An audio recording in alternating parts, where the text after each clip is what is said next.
Hello. Today I will be explaining a fascinating exercise, and that is we're going to try to solve cosine of 75 with precise answer. And to do that, we're going to be going through three different concepts. And the first one is cosine A minus B identity formula, and and some trig identities as well. And the second one is the cosine law. We're going to be proving that. And also 30, 45, 60, 90 triangles, 30, 45, 60, 90 triangles formula. All of this concept is meant for us to prove in the pursuit of finding the precise answer of cosine of 75. And this concept is going to be divided into three parts. So it will be easier to follow along and let every concept melt in. So today we're going to begin with the proof of the cosine of A minus B identity and the trig identity.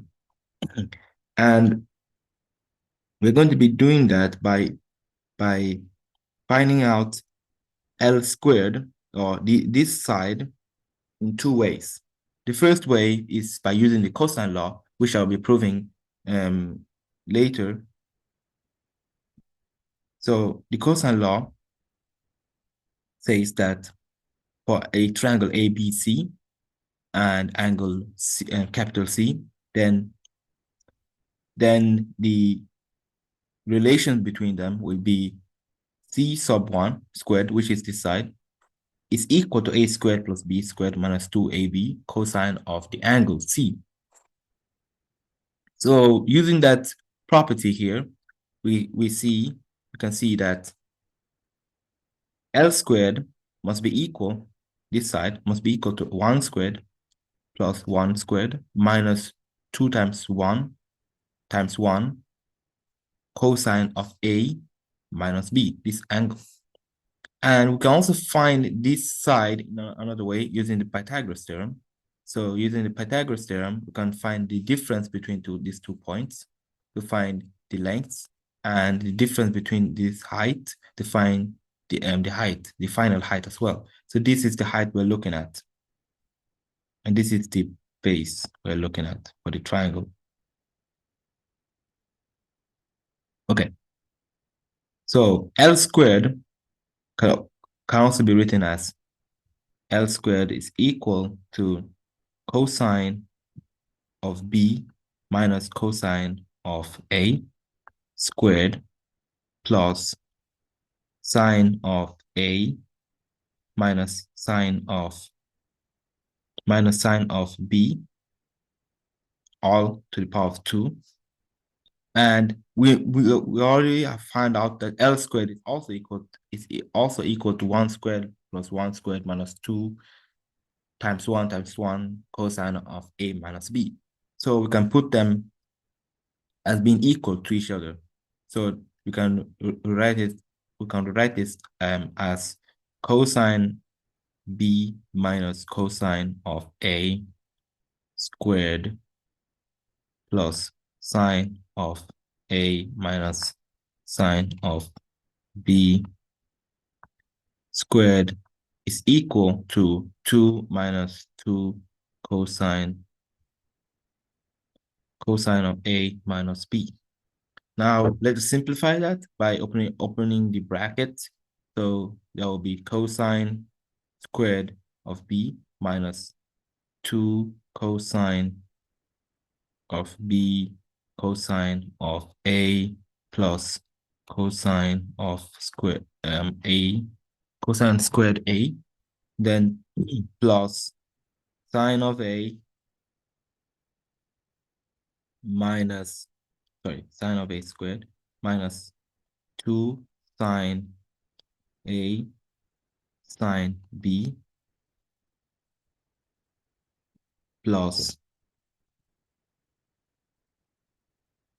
sine squared B. Okay. And this is equal to 2 minus 2 cosine of A minus B.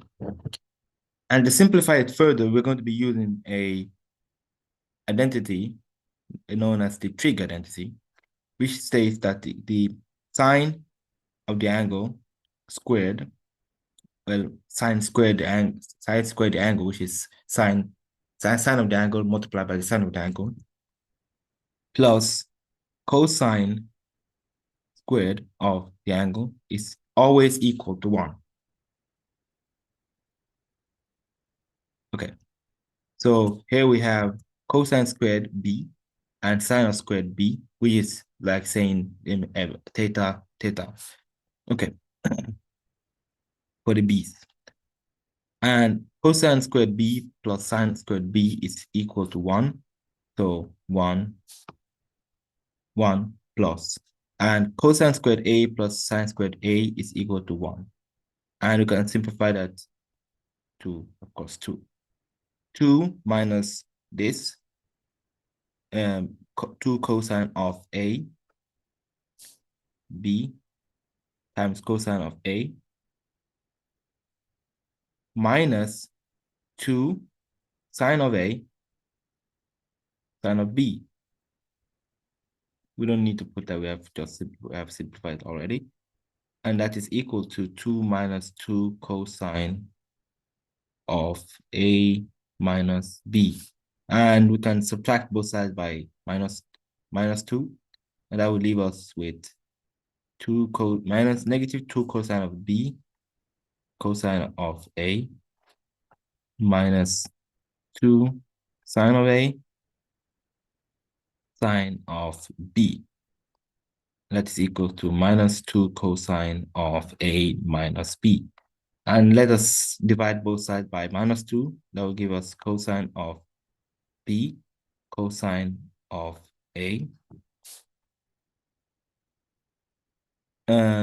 Yes, we're dividing both sides by negative 2 plus sine of a times sine of b.